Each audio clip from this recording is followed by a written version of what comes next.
So, who wants to Manchester City here? Gabriel Jesus suffered a injury. Looks like he's going to be out for about a month, maybe more. So let's just talk about what are some of the impacts on the rest of the squad. Obviously, if you have Jesus, it's a big impact for you, but I don't think he was too highly owned. So this could mean a lot of different things for KDB. Could mean a lot different for Sterling, especially maybe he takes over some of that goal scoring duties. A lot of people are more excited about Foden. Yeah, so Taz, what are you thinking, man? Yeah, I mean, a lot of people are excited also about Mahrez. He started as striker, but in the cup game, Sterling was playing up top, so it's kind of like a risk to see who actually starts up top. In terms of City, you can't really predict what Pep's going to do. I think now with injuries, I think also Bernardo Silva's injured, so now like Foden is going to get more playing time. Maybe even the new signing Torres. So I mean, I currently own KDB. I'm not really looking to bring in many other players. Maybe consider Foden just for his price point and that kind of budget midfielder option. But besides that, not really looking at anyone else. I'm telling you guys, Foden's the real deal. That's all I'm saying. Foden's the real deal. Gash, what do you think, bro? Yeah, to try to take a stab at what's going on in Pep's mind, which is really a shot in the dark at any time. I think we're going to see Sterling lining up at striker for a majority of the league games, while Jesus and Aguero are out.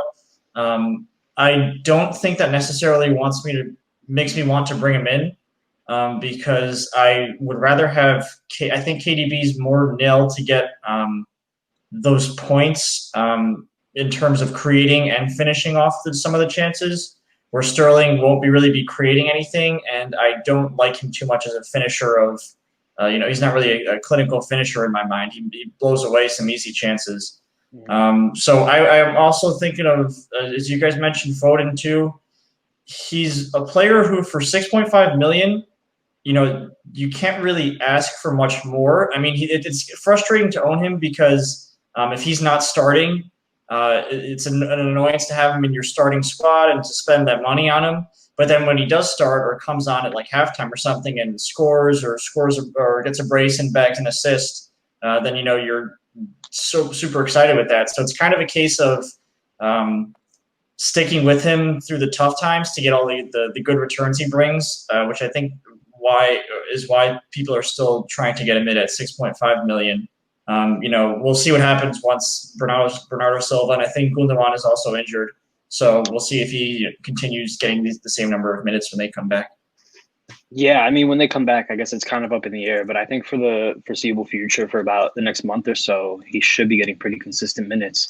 I feel really good about him. I felt good about him all year. What do you guys think about like having him and then like a 5 or 5.0 option, and then like start the 5.0 option and then see if Foden comes in and like kind of rotate them on a basis like that? You think that'd be worth it?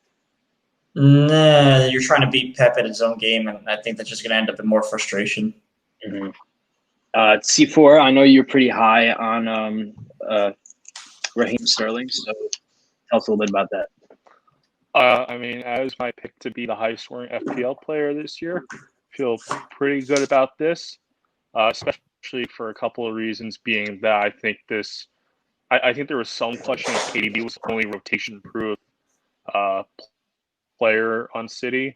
I think if there was any doubt, this makes Sterling that much more important to their lineup with all the injuries they have right now, and also in terms of with now how when it's Sterling and Sterling and Foden both in the lineup, and Sterling's supposed to be playing that number 9, the two of them will free roam between each other, and that frees up a lot more creativity, which I think is important for someone like Sterling. In terms of bringing Foden into the lineup, I was thinking about this last night, and I really don't like it because personally, one, I think if you have a player at 6.5, I don't think you want them as someone who can be going out of your lineup due to Pep rotation, BS. And then the other part of my mind was, do I really want to be spending that much on my 4th midfielder? Because there's a bunch of players I'd rather have, like a James Rodriguez at that like 7.5 mark. That are my 3rd midfielder. So to be paying 6.6 now for my 4th, I don't really like that, especially when I was really thinking last night Like when Aubameyang already has good fixtures, how are people going to fit him back into the lineup? I won't. I don't have an Arsenal asset. I don't have a Man U asset right now. Now I need to think about spending 6.6 on my fourth midfielder. I just don't like it in my mind. Wow, we almost lost you a couple of times there, but I think you I think the signal stayed just enough to hear you out and get all your points in. So good. Hey, that's all that matters, right? Okay, that one didn't really work.